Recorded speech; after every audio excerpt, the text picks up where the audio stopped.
Hey guys, so today I'm gonna tell you about our landing experience in Canada. It can be helpful to new immigrants who are immigrating or for you guys who just started preparing their applications. So let's get started. So let's start. We were flying from Moscow from the Toronto International Airport. It's the largest airport in Russia. It was early morning and the trip to the airport was around 45 minutes from our home.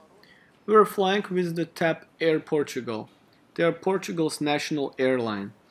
Our route was from Moscow to Toronto with a connection in Lisbon. The tickets were really cheap, cause I bought them in advance, even before we passed the express entry program. It was a gamble on my side, but it worked out. The ticket was $250, which included additional luggage, seat selection, and the business lounge at Lisbon Airport. The food on board was decent and I did like the wine selection. Planes of TAP Air are really old Airbus A320 and A330s. There was no entertainment on our flight to Lisbon, so we could only enjoy the beautiful scenery from the illuminator. Here, just look at it.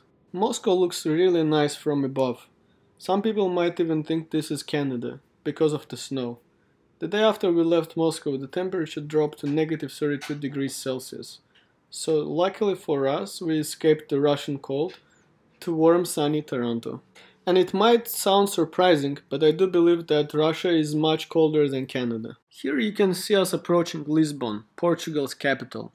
It looks like a very beautiful city, and hopefully one day we'll come visit it. So we landed in Lisbon at around noon. The weather was great.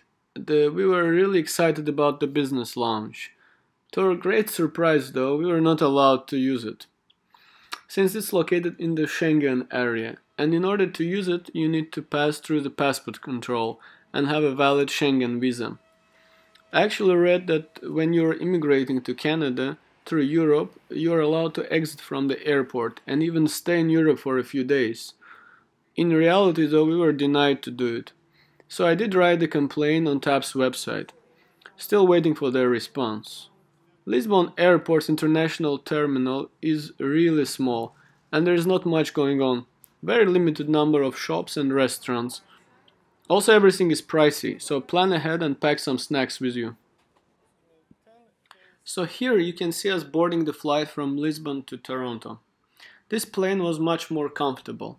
It was an Airbus A330 and it did have an entertainment system. They served us 2 meals and the same type of wine we had on our previous flight. I know that some people don't like flying, but I actually enjoy it, especially the takeoff and the landing part. Interesting fact about this trip was that the overall flight time was around 19 hours, but due to the time difference, it was morning when we were leaving Moscow and evening when we were landing in Toronto. Again, you can see the beautiful views of Lisbon from above. It's not surprising that there are so many flights between Lisbon and Toronto. Probably Portugal is one of the most visited tourist destinations for Canadians. During the flight, the airline distributes Canadian customs declaration forms that you need to fill out. It's either in English or in French. There you provide some basic information about yourself, your name, home address, airline, flight number, and how much cash you are bringing with you, as well as information about some agricultural products. Bringing food with you is restricted, and cash is in excess of 10,000 Canadian dollars per family has to be declared. So the flight from Lisbon to Toronto took us around 7 hours. We landed in Toronto at around 9 p.m. Toronto's Pearson Airport is really huge. It took us around 10 minutes to just walk from one side of the airport to the other. Just like in any other international airport, first after landing you have to go to the passport control. They check your passport and when they see that you are a new immigrant, they send you over to an immigration office. In the immigration office, an immigration officer completes your immigration documents. By that I mean signing and stamping the confirmation of permanent residences. Remember that you only become the permanent residents after your forms have been stamped. Also, they ask you for an address in Canada where you'll be staying, so they can send your permanent resident cards to that address. It usually arrives in 4 to 6 weeks, and we are currently waiting for our cards. So please be prepared to provide an address before you arrive. Ask your friends whose address you can use, so they can send your PR cards after they have been mailed to them. Overall, the process at the immigration office took us around 15 minutes. We were lucky that the line was really short. The officer was nice and friendly. She didn't ask us any questions, just made a small talk about the increase of immigrants from Azerbaijan. After the immigration officer signs and stamps your confirmations of permanent residences, you have to collect your luggage and pass the customs clearance in case you have anything to declare. In our case, we only had excess cash. The line took us around 20 minutes.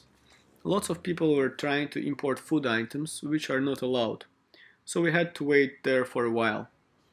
Customs officer didn't even count the cash. He just wrote down the amount we had in our declaration and let us go. So this concludes our story for today. If you have any other questions, please comment them down below and I'll try to reply. If you like this video, please subscribe to my channel, because I'm gonna make more videos about our lives in Toronto. And hope to see you here soon. Bye!